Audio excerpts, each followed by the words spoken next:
Movie के start में हम देखते हैं एक ऐसी जगह को जहां सख्त सर्दी पड़ रही थी और एक जहाज बर्फ के नीचे दबा हुआ था। ये यहाँ तक कैसे पहुंचा इसका पता लगाने के लिए एक रिसर्च टीम लेजर से बर्फ को काटकर एक होल करती है और उस प्लेन के अंदर जाती है। उसके अंदर जाने में बहुत मुश्किल हो रही होती है। अब इनके टीम मेंबर को कोई चीज दिखाई देती है जो कि कैप्टन अमेरिका की शील्ड की तरह लग रही होती है, क्योंकि उस पर भी स्टार बना हुआ था और वह थी भी ब्लू और रेड कलर की। इनको कंफर्म हो जाता है ये शील्ड ऑफ कैप्टन अमेरिका ही है। लेकिन ये कहां से आया? क्या इस प्लेन में वो भी था? मल्टीपल क्वेश्चन सोच में आते हैं। अब सीन शिफ्ट होता है पास्ट की तरफ, जब हमें एक सिटी दिखाई जाती है। वहाँ जर्मन सोल्जर्स हुआ करते थे। वो अपने लीडर के कहने पर एक मिस्टीरियस चीज को ढूंढ रहे होते हैं। जब कोई भी उसको ढूंढ नहीं पाता तो आर्मी लीडर खुद ही एक प्रीस्ट से मिलने जाता है। वहाँ उसको एक फेक कॉस्मिक क्यूब मिलता है, जिसे उठाते हुए वो जान लेता है कि ये तो असली नहीं है। वो प्रीस्ट से पूछता है, वो चीज कहाँ है जिसकी मुझे तलाश है? तो प्रीस्ट जब उसे कोई जवाब नहीं देता तो लीडर वो फेक क्यूब तोड़ देता है और उसे दोबारा पूछता है, मुझे बताओ वो कहाँ है? प्रीस्ट उसे कहता है, नहीं वो तुम्हारे लिए नहीं है, क्योंकि तुम एक गॉड नहीं हो। उस चीज को सिर्फ गॉड हासिल कर सकता है, क्योंकि उनमें ही इतनी ज्यादा पावर बर्दाश्त करने की एनर्जी होती है। जब प्रीस्ट उसे कुछ नहीं बताता तो वो खुद ही नजर इधर उधर दौड़ाने लगता है। उसे एक दीवार कुछ अजीब सी लगती है जिसमें एक बटन लगा होता है। वो उसको प्रेस करता है तो उसमें से एक बॉक्स बाहर आता है। उसके अंदर रियल कॉस्मिक क्यूब होता है जिससे लाइट निकलने लगती है। अब यहाँ पर सीन चेंज हो जाता है। पिछली घटना को पूरा 1 साल गुजर गया होता है। यहाँ हम बहुत सारे लड़कों को देखते हैं जो कि एक ही एज के होते हैं। वहाँ एक लड़का और भी होता है जिसका नाम होता है स्टीव। ये इस मूवी का मेन कैरेक्टर है।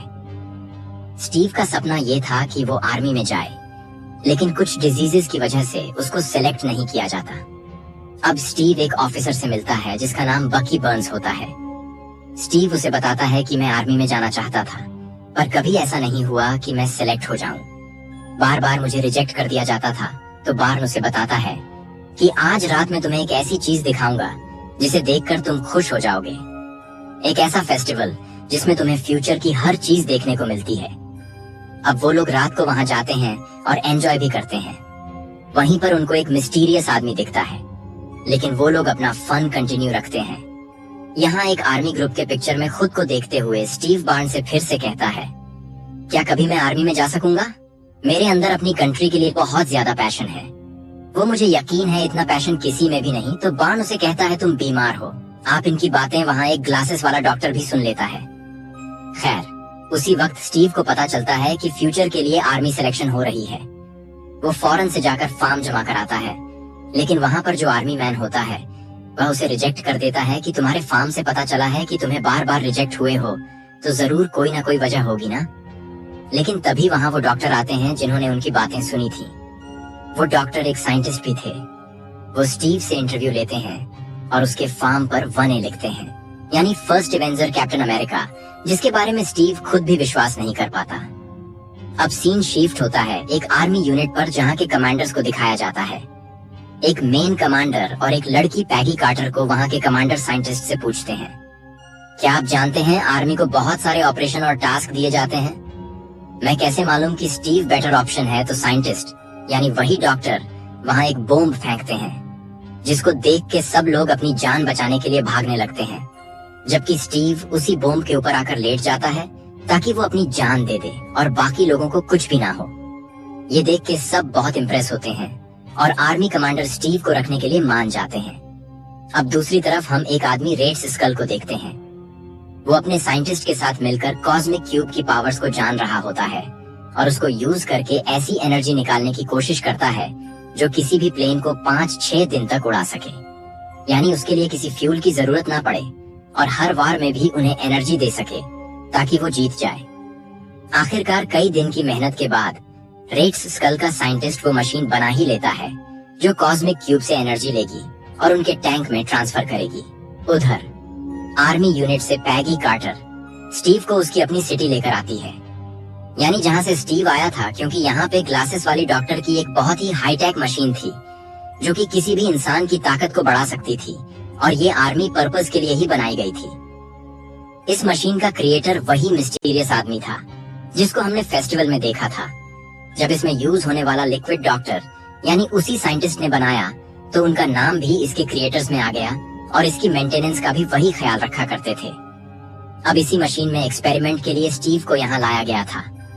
अब स्टीव को इस मशीन में फिट किया जाता है और उसे ऑन करके उसके मीटर को हाई लेवल पर सेट किया जाता है। मशीन हिलने लगती है और उसे बहुत सी लाइट बाहर आने लगती है। अंदर से स्टीव चिल्ला रहा होता है जैसे वह इतनी एनर्जी को बर्दाश्त नहीं पा रहा हो, जबकि यह मशीन सिर्फ 70% लेवल पर सेट थी। मशीन में से स्पार्क्स निकलने लगते हैं और स्टीव की चीखें और ज्यादा बढ़ जाती हैं। उस मशीन को रोकने का फैसला लिया जाता है, लेकिन स्टीव बोलता है कि नहीं, मुझ में हिम्मत है, मैं ये कर सकता हूँ, अब इसको 100% तक बढ़ा दो। अब मशीन का लेवल 100% तक कर दिया जाता है और अब जब मशीन खुलती है तो सब स्टीव को देख के हैरान रह जाते हैं, क्योंकि उसकी बॉडी बन जाती है और वो बहुत स्ट्रांग बन जाता है। तभी वहाँ पर एक स्पाई आता है और डॉक्टर को गोली मार के वो सीरम ले जाता है, जिससे स्टीव भी स्ट्रांग हुआ था, यानी वही फ्लूइड जो उस मशीन में यूज होता है। डॉक्टर काफी जख्मी हो जाते हैं। स्टीव उनके पास आता है और कहता है कि मैं आपको कुछ नहीं होने दूंगा और मैं इस सीरम को भी वापस लाऊंगा। अब स्टीव उस जासूस यानी स्पाई के पीछे भागने लगता है, लेकिन वो स्पाई एक गाड़ी में जा रहा होता है। स्टीव, जो कि अब फाइनली कैप्टन अमेरिका बन चुका था, उसका तेजी से पीछा करने लगता है। वो स्पाई अपनी गाड़ी को डिफरेंट गलियों में से निकाल कर लेकर जा रहा था, तो कैप्टन अमेरिका भी कुछ कम नहीं था। कैप्टन अमेरिका भी जंप्स लगाते हुए उसके पीछे जाता है, लेकिन अब वो स्पाई पानी में चला जाता है। वह अपनी वाटरशिप में वहां से भागने लगता है, लेकिन कैप्टन अमेरिका उसे पकड़ ही लेता है। लेकिन तब तक उसने जहर ले लिया था, जिसकी वजह से वो बच नहीं पाता। स्टीव जब वापस जाता है तो उसे पता चलता है कि डॉक्टर की डेथ हो चुकी है, और क्योंकि फ्लूइड जाने की वजह से आर्मी और सुपर सोल्जर्स को नहीं बना सकती, तो वो ये फैसला लेते हैं कि स्टीव ही अब कैप्टन अमेरिका होगा और सब सोल्जर्स को लीड करेगा, क्योंकि यही एक था जो कि सब सोल्जर्स से ज्यादा स्ट्रांग था।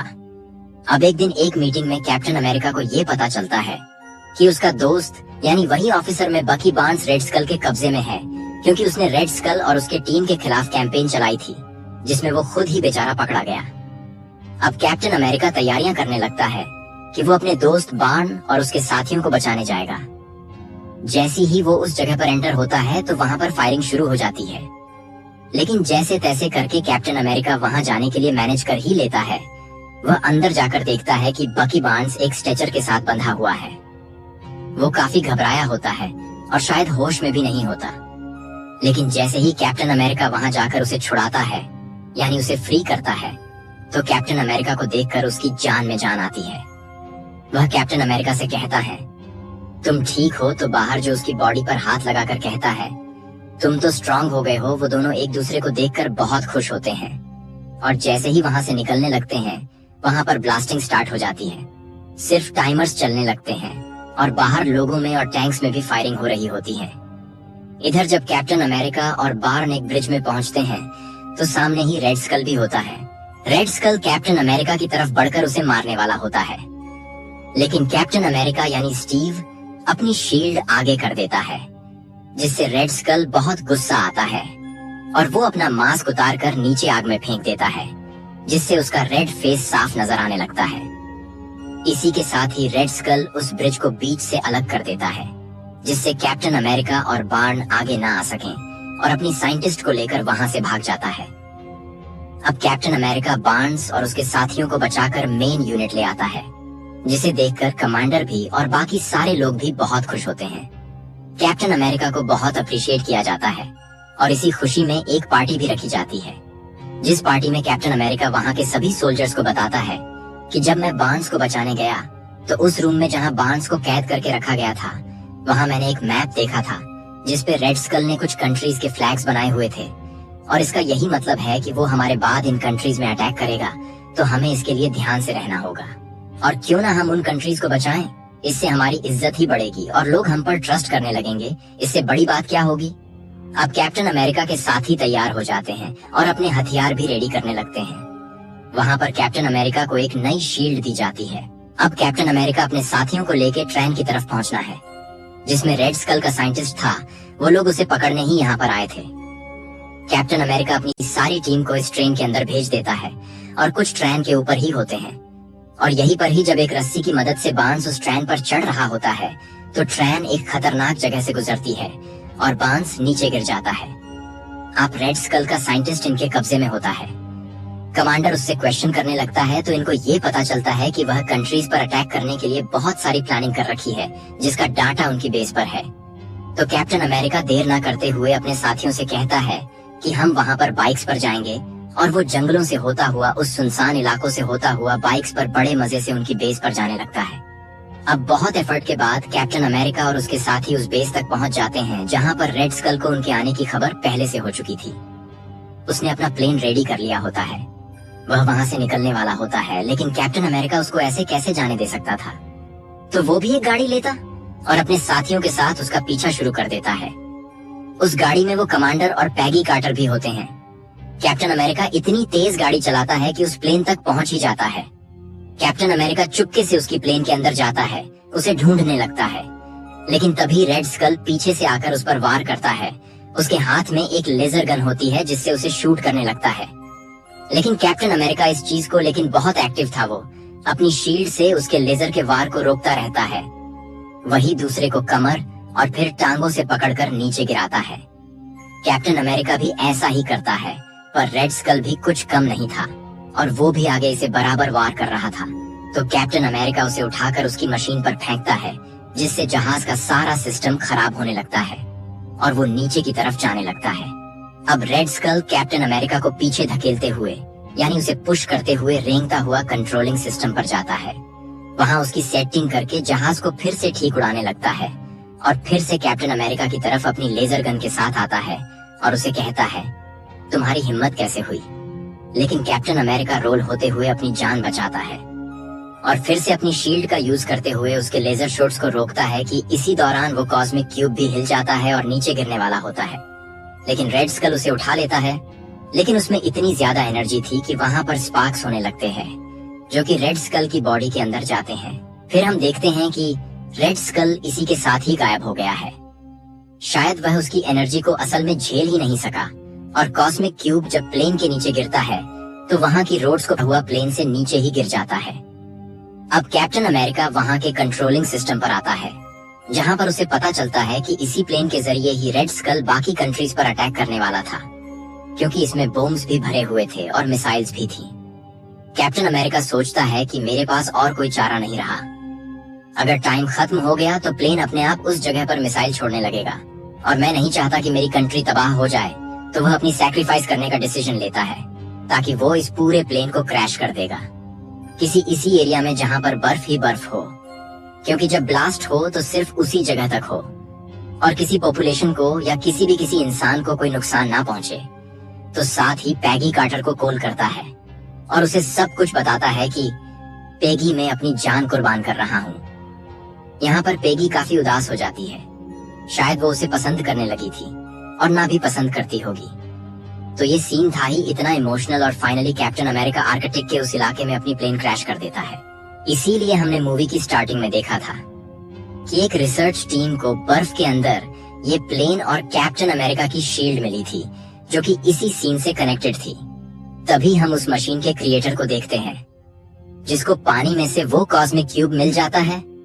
तो वो कहते हैं अगर कॉस्मिक क्यूब मिल सकता है तो हमारा कैप्टन अमेरिका क्यों नहीं जल्दी ही वो रिसर्च टीम कैप्टन अमेरिका को भी ढूंढ लेते हैं। कैप्टन होश में लाया जाता है क्योंकि अब 70 साल बीत चुके थे।